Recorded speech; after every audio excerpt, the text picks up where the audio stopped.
আসসালামু আলাইকুম।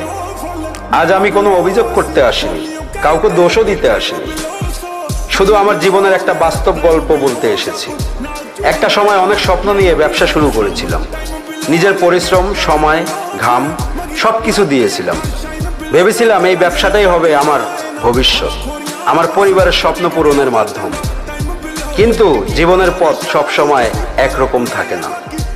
কখনো কখনো এমন কিছু মানুষ আঘাত দেয় যাদের আমরা সবচেয়ে বেশি বিশ্বাস করি। সেই বিশ্বাস ভাঙার কষ্ট হয়তো ভাষায় প্রকাশ করা যায় না। আজ আমার সেই ব্যবসা নেই, অনেক কিছু হারিয়েছি, কিন্তু একটা জিনিস হারাইনি, সেটা হলো আমার সাহস এবং আল্লাহর উপর ভরসা। আমি বিশ্বাস করি আল্লাহ যখন একটা দরজা বন্ধ করে দেন, তখন আরো ভালো একটি দরজা খুলে দেন। তাই আজ আমি আবার নতুন করে শুরু করার সিদ্ধান্ত নিয়েছি। হয়তো পথটা কঠিন হবে, নয়তো আবারও অনেক বাধা আসবে, কিন্তু আমি থামবো না ইনশাআল্লাহ। কারণ আমি জানি পরিশ্রম কখনো বিশ্বাসঘাতকতা করে না। সবার কাছে আমার জন্য দোয়া চাই, আল্লাহ যেন আমাকে হালাল রিজিকের ব্যবস্থা করে দেন, আবার মাথা উঁচু করে দাঁড়ানোর তৌফিক দান।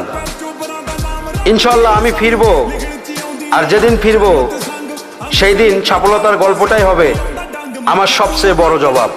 ধন্যবাদ।